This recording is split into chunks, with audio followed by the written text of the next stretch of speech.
Hello, friends. Good morning, good afternoon, good evening. Today, I'm going to discuss about COVID 19 pandemic, post infection problems or syndromes. Doctors are just starting to learn what recovery from COVID 19 looks like and whether it will cause long term damage to its survivors, both physically and mentally. Doctors are still trying to understand what long term health effects may look like after recovery, what problems may resolve, and what may linger on. It may take 2 weeks for your body to get over the illness, and average recovery time for mild cases, according to the World Health Organization. For those with severe or critical, recovery can take up to 6 weeks. However, early estimates predicts that overall COVID-19 recovery rate is between 97 to 99%.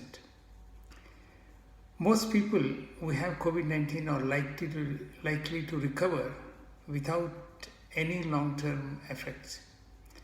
In most cases, over 85% of people don't have severe disease. So most people are going to recover fully. It's going to be more of the small percentage of people with severe and critical symptoms where the concern arises about the long-term impact on the lungs and on other organs. But we don't fully understand what that will look like. Post-infection, we are seeing a growing list of related health problems apart from respiratory issues, including the digestive system, heart, kidneys, liver, brain, nerves, skin, and blood vessels. Also, immune system and blood clotting responses can also cause a lot of damage throughout the body and may result in long-term health effects. Some may require long-term dialysis for kidney damage, and lungs may be scarred permanently, leading to decreased lung function. Treatment itself, whether it is a time on a ventilator, in the intensive care unit, or certain drug therapies, may also cause lasting harm. Whether these effects resolve or leave damage remains to be seen. A study of hospitalized patients in Wuhan, China found that survivors recovered after a host of complications. 42% had sepsis or septicemia, 36% had a respiratory failure, 12% had a heart failure, and 7% had blood clotting problems. Though these patients survived, it's not clear what recovery will look like for them. Though anyone can be at risk for severe illness for COVID-19 infection, those who are hardest hit seems to be men, older people, and people with multiple health conditions like heart disease, diabetes, obesity.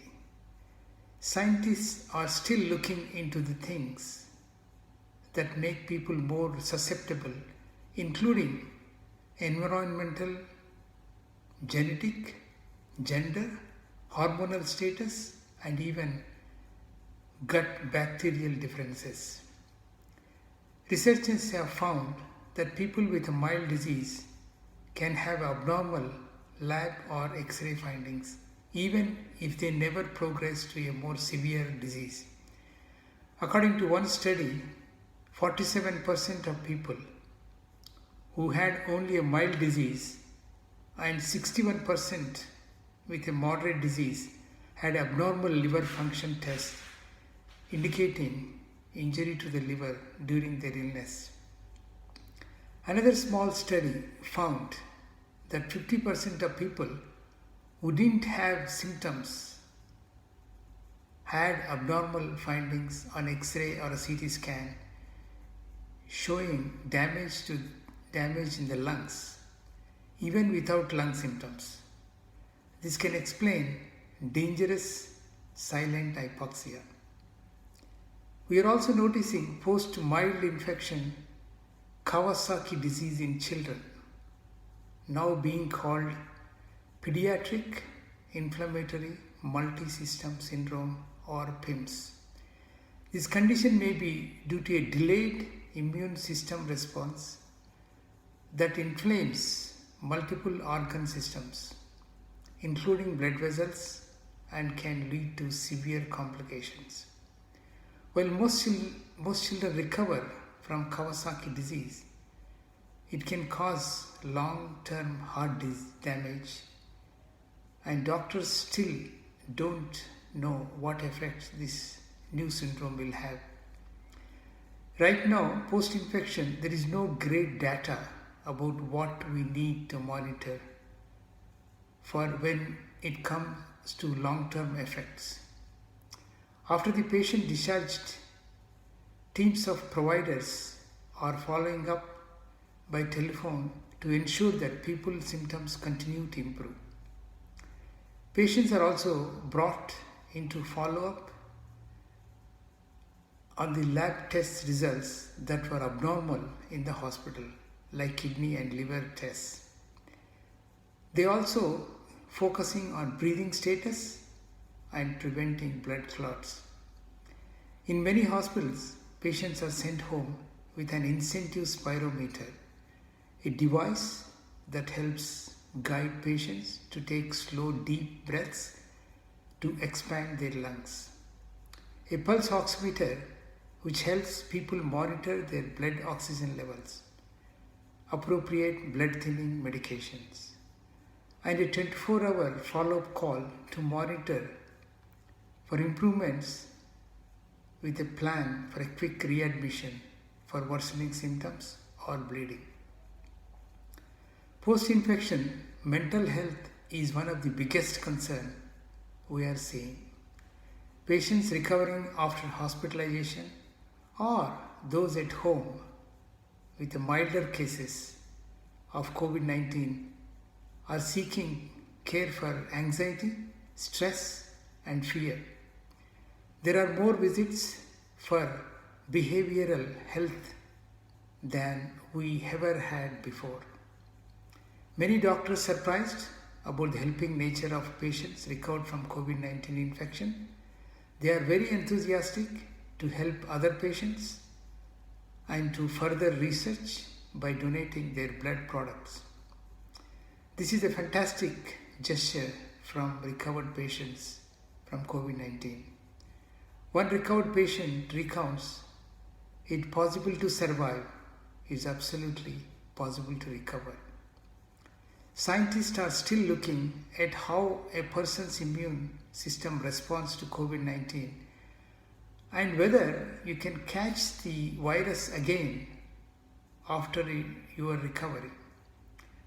One early studies on monkeys found that they did not get infected a second time. But you might have the virus in your body for weeks and may be different in humans. At the moment, COVID-19 infection, which has killed 360,000 people worldwide and infected more than 5.8 million.